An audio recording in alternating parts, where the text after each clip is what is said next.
just got my phone next to me to make sure, because sometimes the comments come up, and so if any of the women are joining us live, then I'll be able to see. Oh, that's great. It says we are live. How wonderful. It even has captions on there, which I have been figuring out recently, so that's fun. That is wonderful. I haven't used much of Zoom for Facebook, but I'm glad they introduced me to it. Yeah, here we are. Good morning, hi. beautiful women. Luna and I have just been having a little prelude to our conversation today. Welcome, Luna. Thank you for being here with me, sister. Thank you so much for having me. I would love, before we dive in deep, if you could give us a little bio on yourself. I know this time and space for you is really important, as you are really emerging in your work, and the conversations and the connection that we've had prior to this have been in such divine resonance. Right. And I'm just, so thrilled to be here with you today. Wonderful. So let's start with the fact that I have been regressing my past life since my childhood. So it has been a really, really long path. And throughout that process, where remembering my own lives and working with my own karma and karmic debt, I have also helped others along the way, regressing past lives and working with karmic debt. So now I work as a karmic resolution facilitator. So we're talking about karmic debt, where taking patterns, where they follow you from one lifetime to the next, and how they manifest in your life right now. So for example, let's say that you work in a specific field, right? Let's say you are working in a jewelry shop, and let's say you're working in a grocery store, and these are two different jobs, but it feels like your boss kind of like acts like your previous boss, and where you feel that your colleagues kind of have the same behavior as the other colleagues. And the environment, although it is not the same, you feel the same. And also you've seen the same, you've been treating the same. And this is where the pattern shows up. And then it's that understanding. So why this is happening? Why am I being seen and treated the same way, although it's a different environment? Although for me, for example, when I changed countries, so I left my country and I came to the US, and you would expect that, well, change and being in a different environment, well, perhaps that also shows, you can just start a new life, start, doing new things. And you see those patterns, they still follow me, because there were so many things to deal with where I'm like, okay, well, it's time to work with them. So this is exactly what happened. And you take those patterns and you work with them, and you see what exactly happened. You're like, so why this keep repeating? I know some people that have worked in different things. So they have done some different sorts of healing, let's say Reiki, sound healing, even past life regression itself. So how this is different with a karmic resolution? So the karmic resolution is you take from every single lifetime that pattern that repeats. And how I work with it is I find the core of it. And exactly when did that start? How did that start? Who caused it? Why it happened? And the next thing is, what is the thing that keeps it there in place? Is it the person? Is it another circumstance? Is it someone else? And from there, this is how I work and I resolve the karma. So it's not just one lifetime, it is across lifetimes. Over those timelines, and it stops that cycle in this current life repeating itself. Yeah. And you can just tell these patterns, they don't go away. I have met so many people who have done so many different things. And even for myself, before that, I even tried different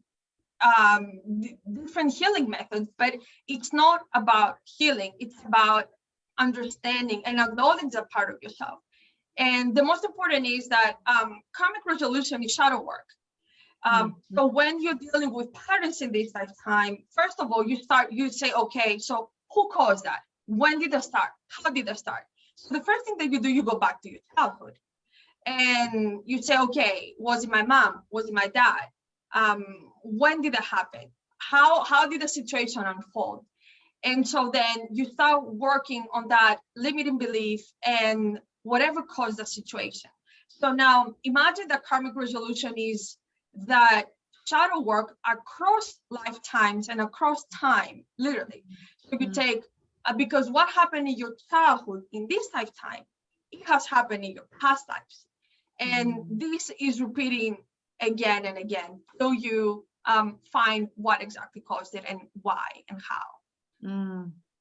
And that awareness is the magic, right? When we can see what it is, we take its power away instantly, and we're able to then dissolve that and stop it from reoccurring.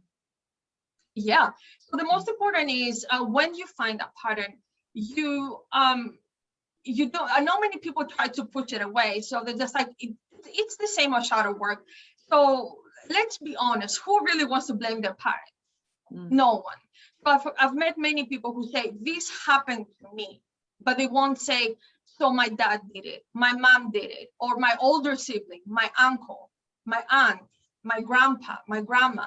So no one will put the name there, who did it. But they said something happened in my childhood and I was taught.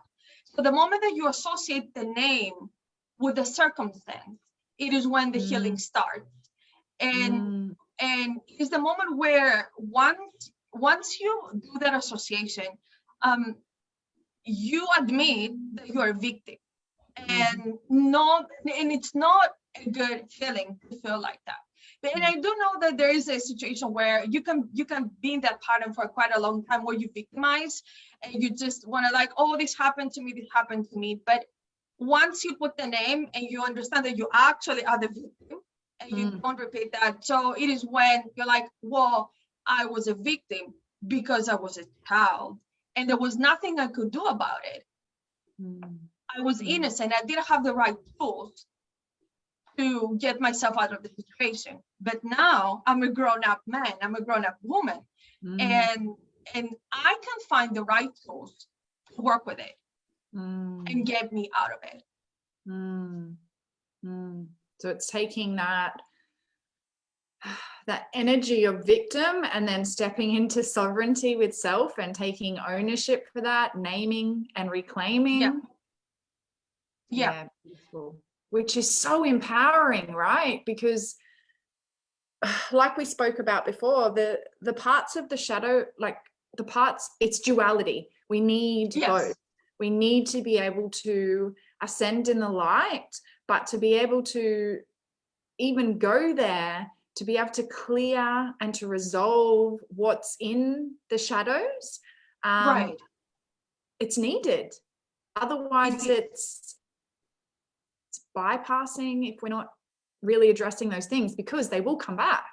The cycles will come back and they will show back up, whether it be in this lifetime or the next. Like, this is the opportunity that we have in this life. And like we spoke about before, there's this real rising of shadow workers really claiming their place in this time and space, because coming into this golden era, what's really needed is both. Yeah, really, that is so right. And it's scary. It is scary because it's your inner child, and I think because I've worked with so many people, and it's the sad part where that little child is being neglected by everyone, and then you just realize that even you neglected that part of yourself.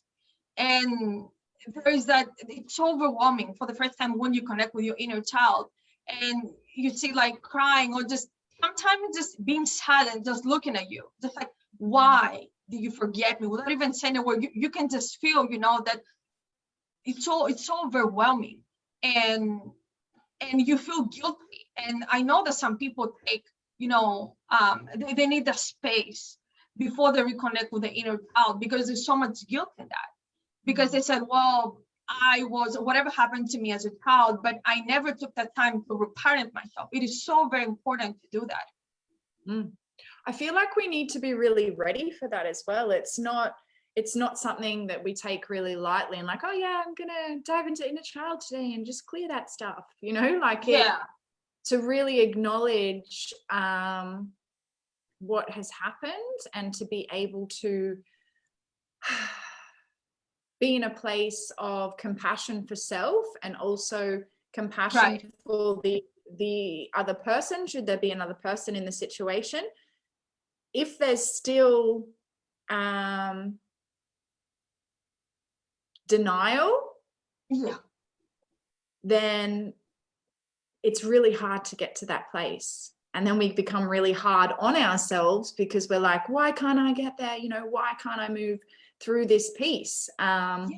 When on your own too is really difficult. I know navigating the darkness on your own is really, really tough. And I do believe that this time and space is unearthing and awakening so many people to their gifts and to the medicine that they're here to bring to the planet, that the paradigm of pain and suffering and struggle and the lone wolf is done.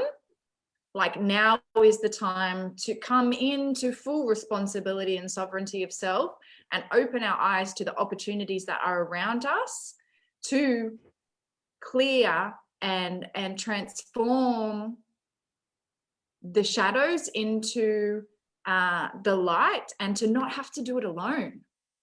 To know that as women, our birthright is to receive support and love and nurturing and be held by our sisters, by other women. And to live from that place that it's too hard and I can't do this on my own and it's struggle street. Like, it doesn't need to be done like that. It doesn't. We have so much opportunity in this time and space to be surrounded by people who really get it and who have walked the path before us and can have paved that way. I think there's a little bit of ego stuff there, like needing to do it on our own, and the mother wounding, like that that martyrdom, like, oh, you know, I just got to keep on struggling through this. But it doesn't have to be. It makes so much sense. And there's another thing I would like to address where we're talking about the shadow self and shadow work. So I had someone who asked me today from one of the past life groups I'm a part of, and they said, well, how do you actually integrate when it comes to, let's say your past life, you were a murderer or you were quote unquote a bad person, whatever you define as a bad person, and you did some bad deeds. So how do you integrate that as a part of yourself? And I said, well, this is the thing, because many people just try to push it away and they say, well, okay, so in this lifetime, I am being punished, which is not the case, because we're not talking about punishment. We're talking about action and reaction. Every action that you take, it has a reaction. No one is punishing you. It's literally what you did. It has, you know, it's a butterfly effect. From literally from one lifetime to the next. So so I say, so how you integrate that is you have to accept the part of yourself. You cannot deny it. And once you embrace it, I didn't say be proud of yourself, because and we don't know what circumstances happen for each one of us. Whatever we did, whatever happened, it could be a situation where maybe we even had to survive. So I don't know, I can't judge because I don't know where the person was and in what situation to do what they did. But it's not, as I said, about being proud, but acknowledge that part. It's like, say, okay, well, I did it. It's what happened. I need to understand why I did that, why it is not okay right now. But I need to understand that this is my path and this is what makes me the person I am today. And that flips it then, because you're not in denial or in resistance of the thing. It's coming to that compassionate place within yourself to understand that we are all human and things happen, whether it be in this lifetime or another. But choosing to sit in the pain of it just keeps you in that victim. It doesn't enable you to rise through it, right, or to integrate it into yeah, this way of being. that's exactly that. I feel like if only more people understood, I can, like, if I tap into the consciousness and feel the weight of what that feels like for humanity, and then knowing what's possible, and then feeling what that could possibly feel like. It's so magical. Yeah, it is very overwhelming, but I just feel that if each one of us did that inner work, we wouldn't have to feel judged by others. And it is because we're being triggered that it's all that. Because subconsciously, this is what we believe about ourselves. If someone says, oh, I think you're a bad person, and we say, oh, I may be a bad person, but it is because someone in you believe that. And once you believe it, you project that on the outside. But if someone says something that doesn't even faze you, then it means that you don't even need to be on your cycle, or you just bypass it and you connect with someone else who just like your vibe better. But if it affects you, so it means that this is something that you need to work there. Yeah, definitely. I know for myself, through my story and the things that I had been told in the past, that I then began to believe them. And a lot of that for me was lack of trust of self. Yeah. Like really knowing and reclaiming all those parts of myself, so that when I received that judgment, instead of me being able to go within myself and go, well, that's not my truth, that's not true to me, that's obviously the other person's projection, I took it on as my own. And being a deeply empathetic person, that really became quite heavy for me. And I know that there are so many sensitives in our world, and that this is constantly happening when people aren't taking responsibility for their shit. Yeah. It's then getting projected onto other people, and those people are then taking it on. It's like that vicious cycle in a different way. It just keeps getting circulated through experience and through humanity, and it's like it needs to stop. It is like your problem is being projected and mirrored everywhere, like TV, like, because there's so many empaths and hypersensitive people like myself.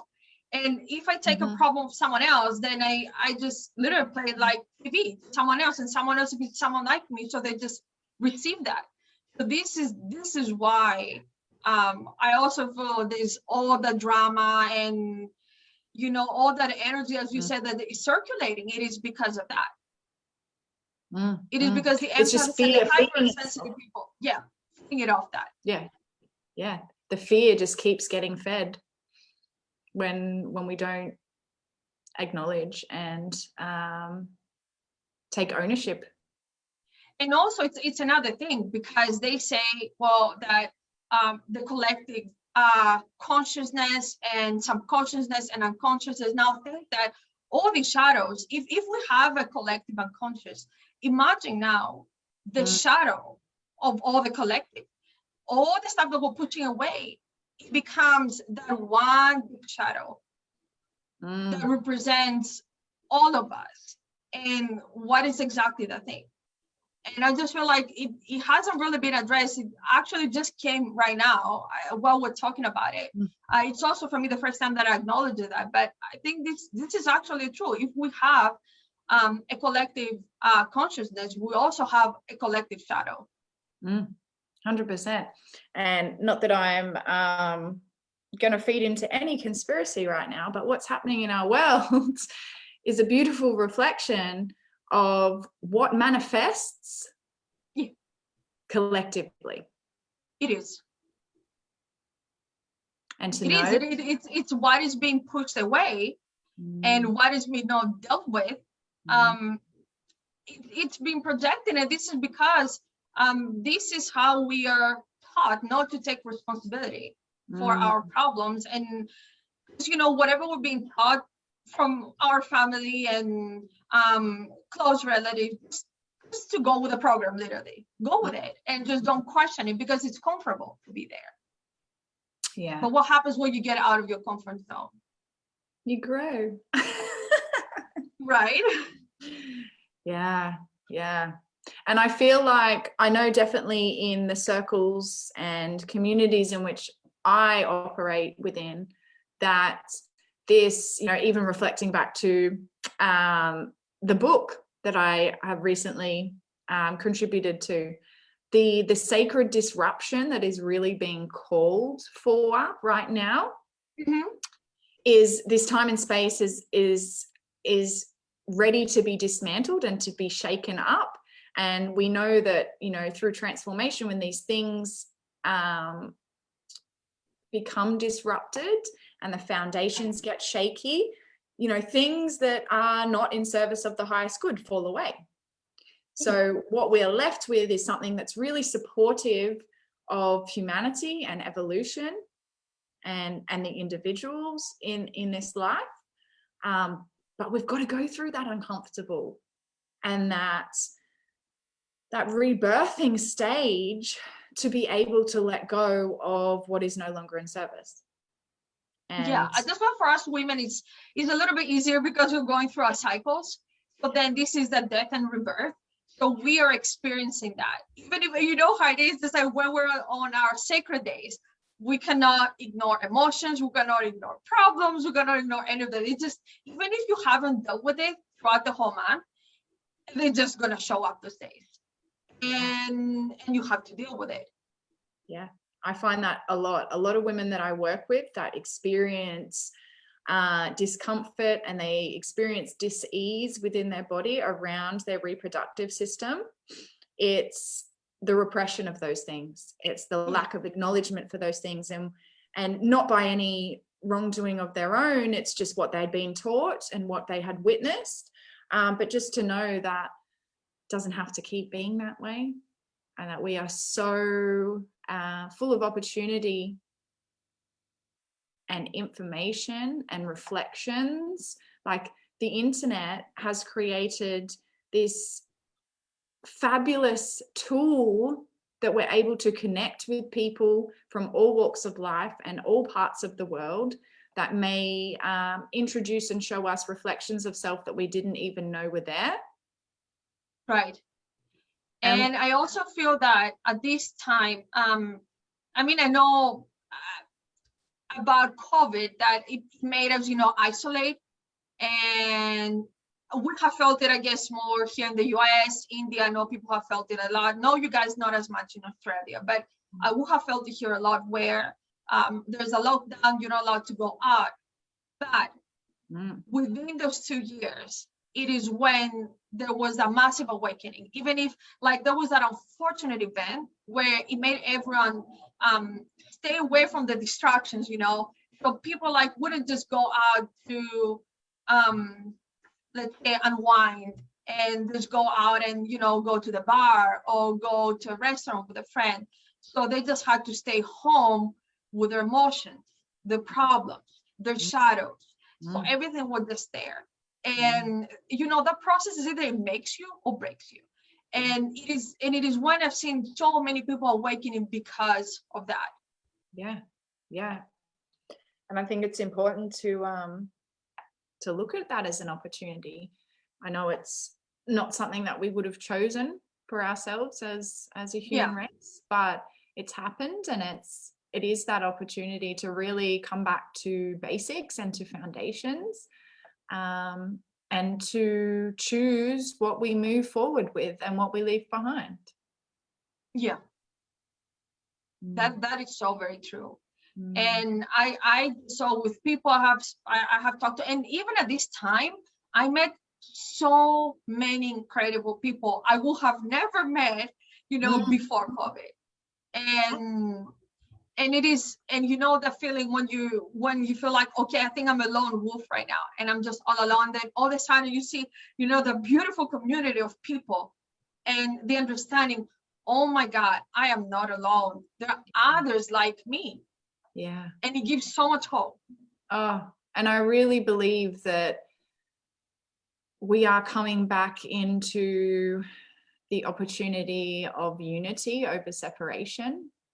And that's what we've been gifted with here, is the opportunity to come back together, rather than separation, which has been, you know, prevalent throughout history. Yeah. These things happen to create waves, and we don't know how those waves are going to ripple. But the more centered we are in ourselves and what we are here to do, then that ripple, we just get to ride. Yeah, that is for sure. And I'm so very hopeful of what is next. And I remember almost like 20 years ago, people would just speak about awakening and they would just speak about the new age. But I feel it is happening now. I feel like in the past we just conversation and talks and the hope that this is going to happen. But I feel now this is actually happening.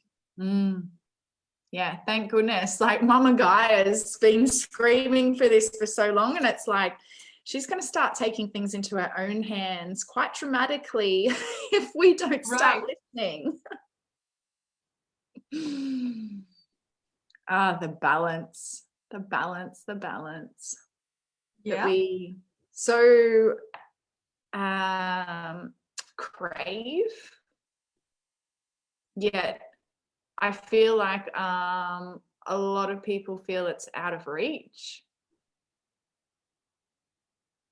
But I just see it so clearly on how possible it is when, and you know, this was for me going back to that lone wolf, you know, when you're trying to do it on your own and everything's so heavy, you're not willing to go outside yourself or into community to be seen in that because of the shame.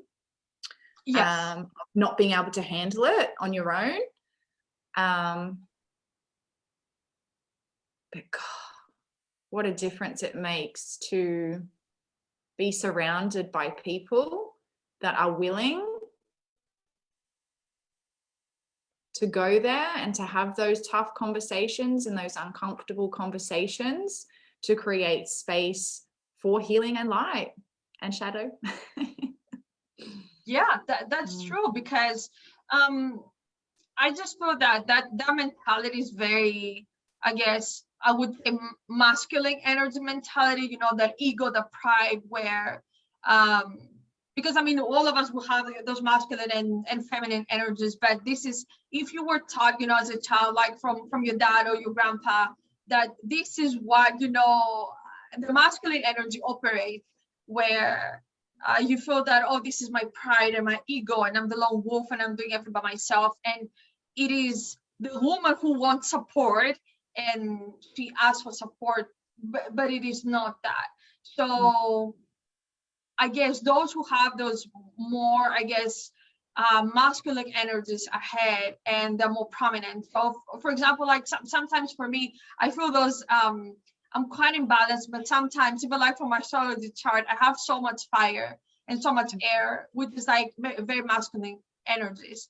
And so then I feel that when this come ahead, it also, I feel like, you know, the pride and that thing that, oh, I want to do it by myself, but I need to pull back my feminine side and just try to balance it out and understand that it's not about that. I still want to take action. I still want to have the logical thinking, but also I need support.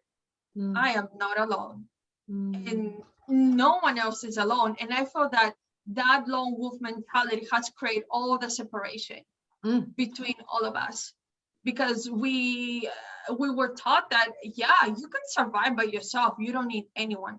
Especially, I mean, if you were raised in a family where there was so much bickering and there were fights and trauma, and you just like, I would rather be alone than deal with all that. So that there creates the separation, because if your foundation was not there for you, support you and nurture you, then it's like you in your whole life, in adult life, you are I would say a child in a man's or a woman's body. Mm-hmm. And the child is running around and he has never grown up because of that. And the child still thinks that someone's going to show up and support you. Without you asking, someone just show up and say, hey, you know, I think that you need help. I can feel you. And I'm just going to support you. So you're going to be like, okay, so I guess since you show up, I might take the help, might. But there's a difference when you're grown up and you know yourself and you know when you need help. You're just going to go out there and just ask for help. And there's no shame on that. It has been so heavy in the past, though, that shame of asking for help. But I see it shifting massively shifting, especially within the feminine. And I really, you know, hope that the masculine will catch up to that. And, you know, it's the duality, isn't it? It's, you know, what is the time and space really in service of right now? And right now, I believe it's for the feminine, but there will come a time, and I hope in our life, you know, in this lifetime, that we get to see that unity and the masculine be really held, because I've been feeling that recently too. Like the work that I do with women, I love that I get to hold that space and I get to hold them to be able to move through the things. And then it's having those conversations with them, how they can do that in their relationship and in their marriage. Because I know for myself, that's what I've now created within my life. I'd come from a very separated, non-connective, you know, masculine, feminine relationships and cycles through my whole life, to now come into a relationship that is based on being seen and vulnerability and honesty and truth and being held, and all of those pieces that enable me to be and reclaim all parts of myself. Like he has been a massive part of that. That is wonderful. And collectively, you know, we raise the women and we get them to work through the density and come into their full selves. Then it's time for the masculine. And I really hope I get to see that. And not toxic masculinity. We're just talking about healthy masculine energy. Yeah. In support of each other. Yeah. Like that's the ideal. That's the, here I am up in the clouds right now, just being like, come on, let's do that. And I also feel that for men, also it's going to be a great process to embrace their own feminine energy. So many men that, at least that I've met, they don't do that because they feel that, the feminine energies are more nurturing. And if you're nurturing, you're being vulnerable. If you're emotional, you're being vulnerable. And vulnerability is being seen as a bad thing if you are a man. And I feel that it should start from that. It's seen as weak and soft. And I know that, you know, we as the feminine have had to move through that to come back to each other. But it's a lot heavier, I feel, for the masculine, because they've got society and patriarchy and all those structures of the past that have told them that they cannot be any other way. That they will be shunned and they will be, you know, removed from masculized. That's how they feel. And this is so I feel that this is how it is. I feel that we'll be able to, like, men and women to coexist beautifully once both of the energies accept the other part. Like us as women accept the masculine inside us on a healthy way when we work with it, our inner masculine energy. And then for men, when they also accept their inner feminine energy, what it means for them on a personal level. Oh, feels amazing. Yeah, doesn't it? I've had to like that relief. Yeah. And like being held within yourself. And that's the reparenting, being the mom and the dad of your own self, and how it is. I was talking about it the other day, and I said, when we're talking about Father's Day, I said, what would you like your dad to be like? How would you like to be your dad? And take those qualities and parent yourself in that way. What would you like to do? Would you like to go, watch soccer, or just go fishing, or just like, what would you like to do with your dad? So just do it. Just take a class and just do it with yourself, to introduce yourself to what would you like, or what would you like your connection with your mom, and find, a community with women you can connect in that way. And it is another thing when working with archetypes, especially with tarot cards, it's a really big part. Working with the Empress and the Emperor, we're not talking the mother and the father, we're talking about the community. It was a big breakthrough for me because of my trauma with my own mother.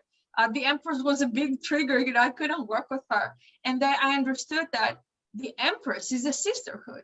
We're talking about supportive women, and we're not talking about just one person. And the same goes with the father, with the Emperor. We're talking about an energy, about a supportive group of men that can be in your life. It can just uplift you in the same way that the sisterhood would. And just understand that inner masculine of yours. And there's, like, when you're speaking that, what I'm feeling is like deep safety and freedom of expression, like those two pieces just that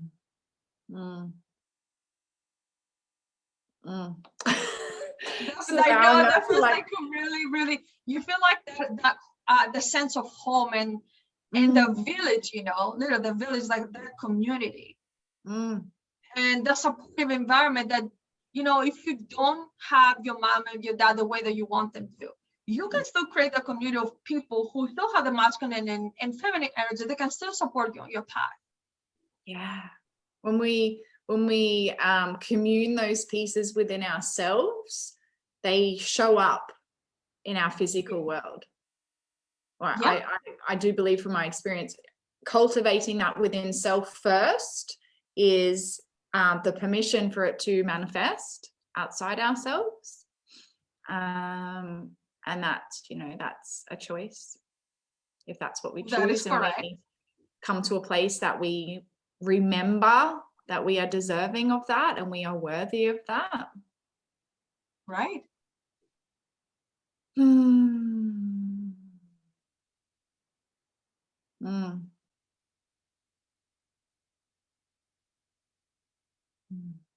That feels like I can just feel like my heart feels like so warm and so safe, and you get a sense of okay, I'm home. That's exactly how it feels like.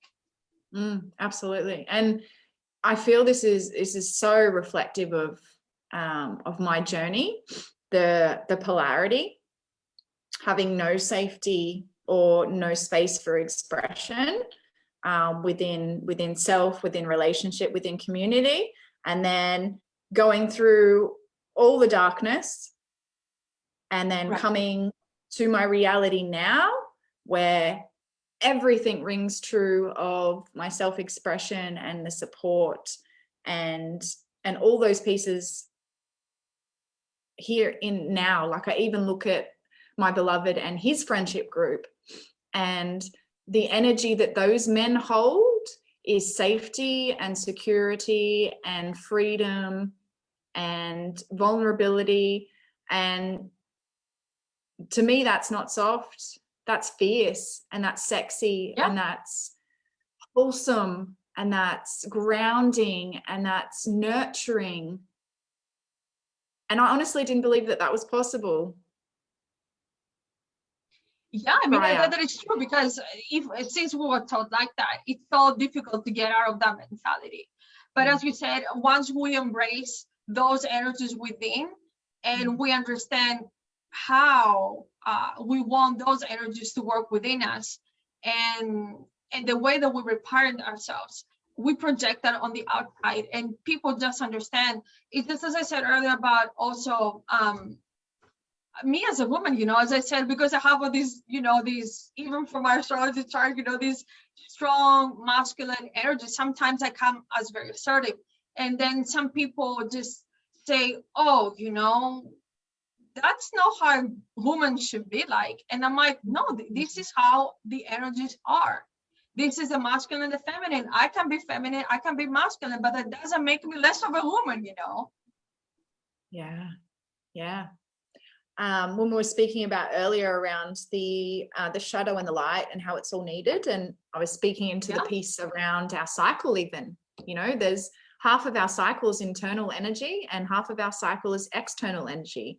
So it really calls us within each monthly cycle to come within and to acknowledge those pieces, to be able to then go back out into the world lighter, clearer, more grounded, and what's actually being asked of us in the world, opposed to trying to do it all of the time, which isn't true for us. It is not. That is the masculine. They are the constructs that we have been brought through to say that we must be on all the time, we must be happy, we must be joyous, we must be, you know, we can't be angry. We can't have those dark emotions, you know, that's not okay. That's correct. And then, you know, they use like specific words to describe that when you're angry, but when a man is angry, it's sexy, it's masculine, it's, you know, what is being portrayed in the movies, that specific attitude. But a woman is being seen like that. It says, oh, you're not supposed to be like that. But it's not that way. And especially as you said, especially as women will go through a cycle, some months I feel like I need to do some deep work, because there's always something coming up, something that I haven't perhaps acknowledged before. And such an opportunity within our cycle to do that, opposed to just pushing it down and it coming out in ways that we can't predict. Yeah. Whereas when we make that choice to resolve that within self and utilize that opening within our cycle to really go within when we're being called to, then to me that's the sovereignty of it. It's really making that choice and choosing to release the things rather than continuing to carry them, which we have done in the past for a long time. Just carry it, just deal with it. That is so true. And also these energies and these beliefs, they're also being carried from one lifetime to the next. Yeah. Where, and it's not just generational trauma we're talking about this lifetime. Now imagine that generational trauma from one life to the next and how that carries along. And all the memories, because sometimes when you get into these memories, they're also memories of your people, your ancestors, and it's the time, you know, where you have to be the black sheep and just break off and just say, no more of that. I'm just moving on. Yeah. I believe this is the time and space that is so supportive of that. I have met so many people lately where they're actually following that path, where they don't care if they're the black sheep, and you shouldn't. I'm like, you know, being the black sheep, it's a compliment.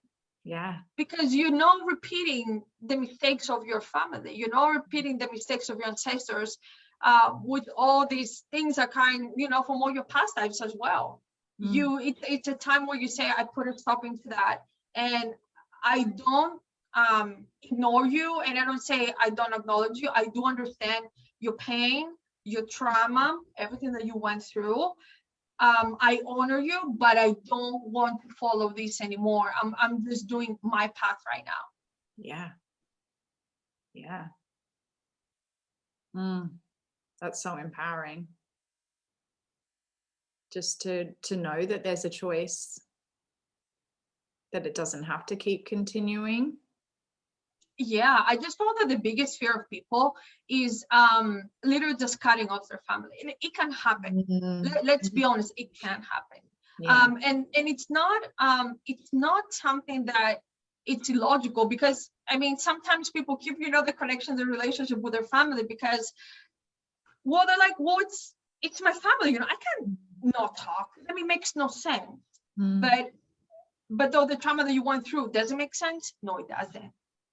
So you know that the relationship has problems anyway. And I mean, I would talk from my own experience, where I try really hard with my own family, although they were not my biological family. I did try.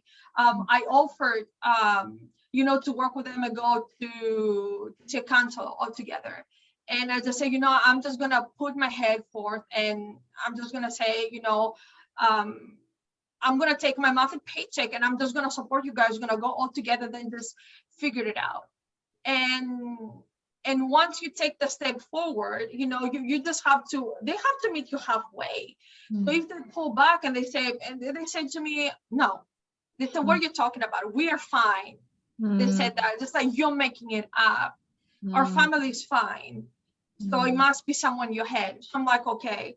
So once you understand that, it means that they just want to stay in their illusions, right? They just want to say, oh, we are the beautiful family, the projection to the outside world.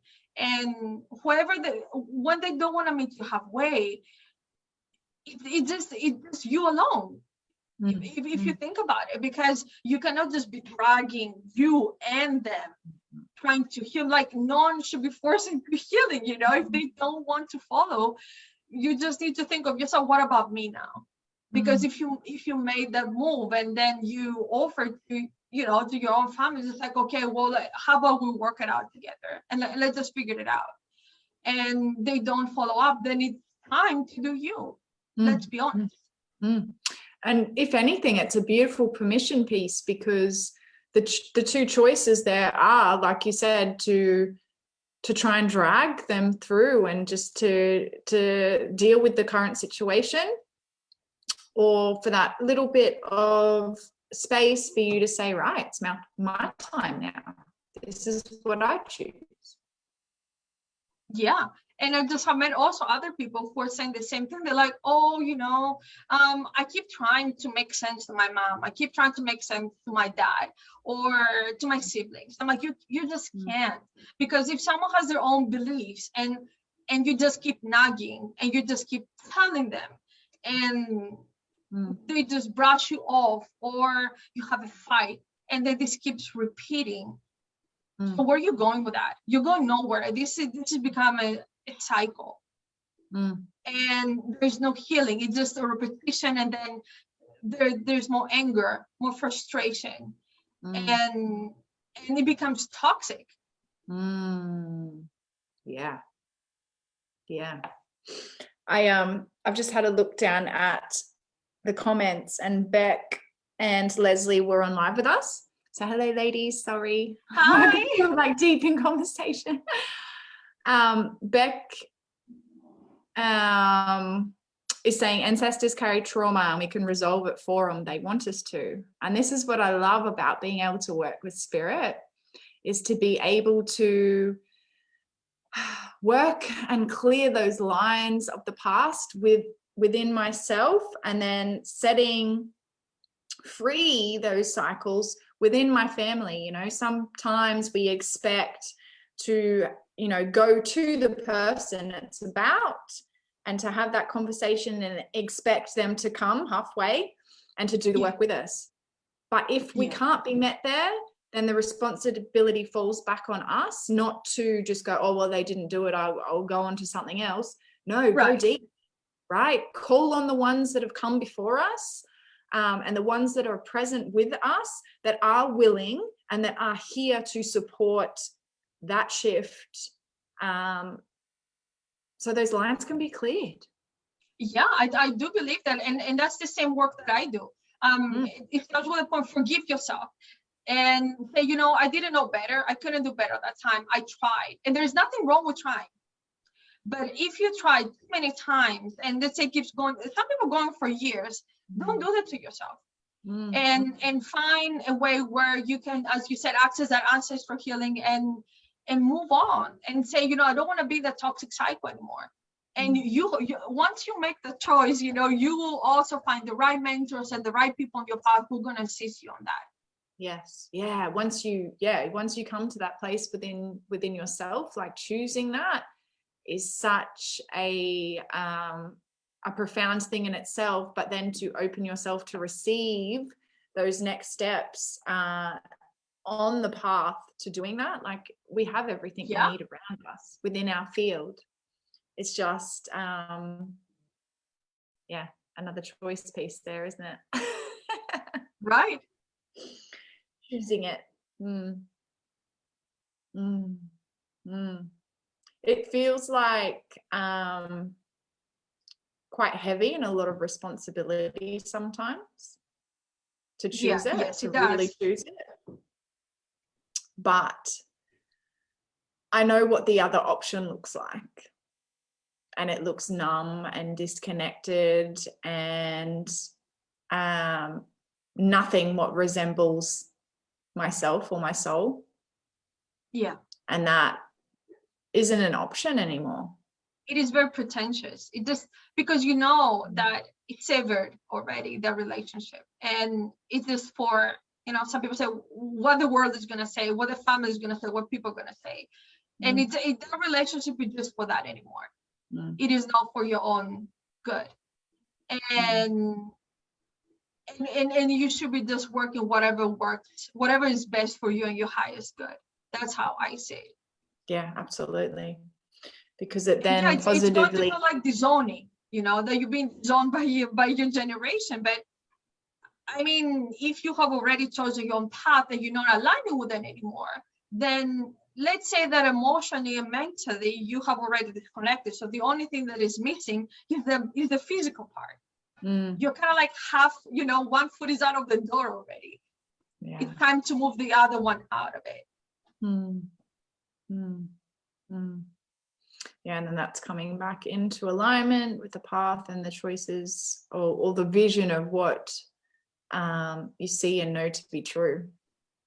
Yeah. I think that for me, because I am a visionary, I see what's possible, and then my soul starts to like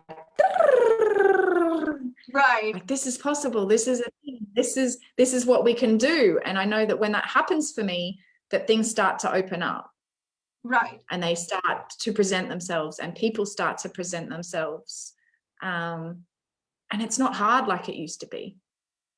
Yeah. Yeah, I definitely feel that. And that's just that determination, isn't it? And the devotion to path, and to keep moving and to keep growing and to keep healing, and expanding in this life into all that we can be, because it's possible.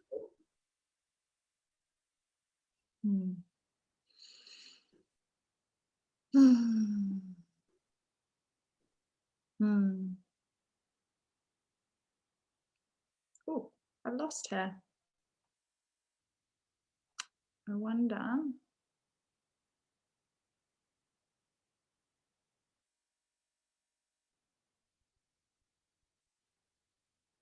Bear with me, ladies.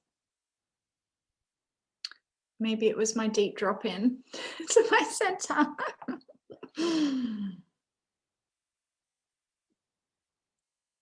Just going to check my messages because I really hope that.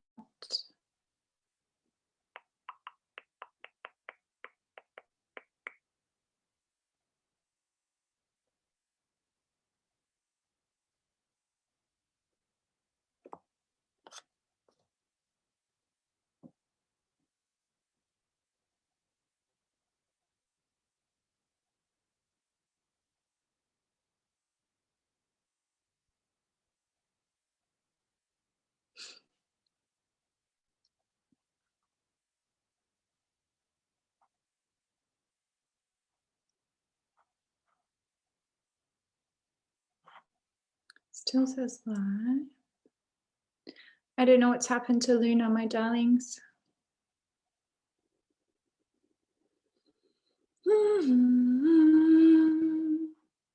So really hoping for her to be able to share her offerings and what work she is doing within the world.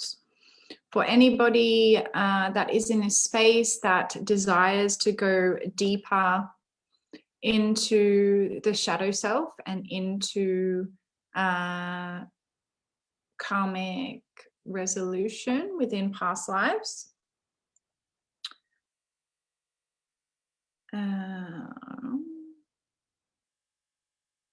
think she's just trying to get back in now.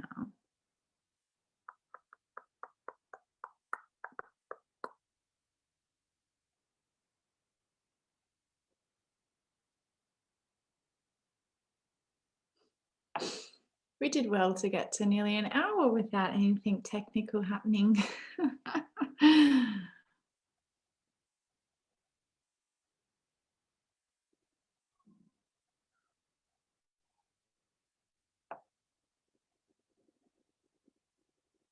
Oh, here she is.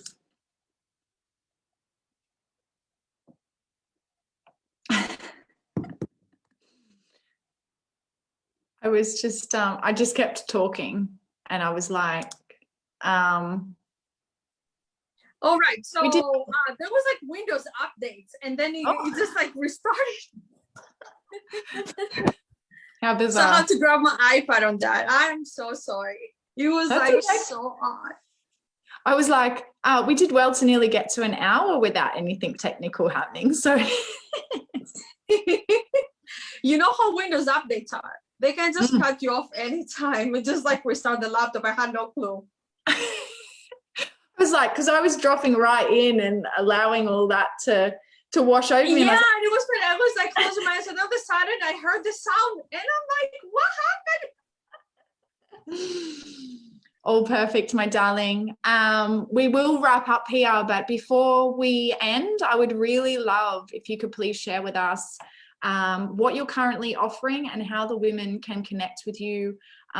Should this be a next best step for them in their path? Right. So